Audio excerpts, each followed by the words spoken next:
kaaswin, welcome sa diri sa tuling video.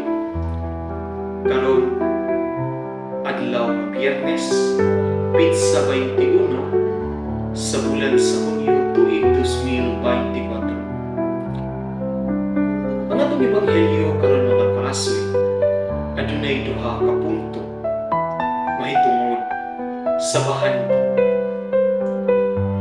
Kaya adunay duha ka klase sa bahandi mga kaaswin.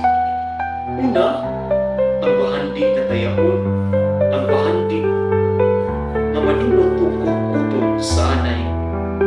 Apan ang ikaduhang bahandi, mga kaaswin, mao ang bahandi nga dili kuton, bahandi nga dili madulot, nga mao ang bahandi nga atong matigon, bunga sa itong mga pag-ampo dito sa langit.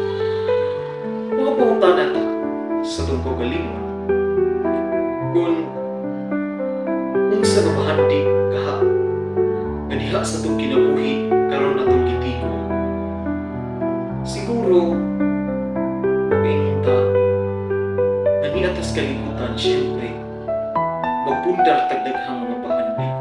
Apan ang ebanghelyo nato karon nagpahinumdum nga ang butang atong pundaron dinhi sa kalibutan mao ang butang madulot. Apan ang butang nga dili madulot mga kaaswin, mao kadtong mga butang na para na dito sa gingharian sa langit, pagpangandam dito sa gingharian sa langit. Unsa man kini mga kaaswin, kini mao ang pagbuhat sa maayo, ang pagsunod sa lakang sa kabubuton sa Dios, o ang pagpakita sa pagtabang sa uban, giniyahan sa sugo sa Dios, o ang mga lakang na susama sa buhat sa Dios.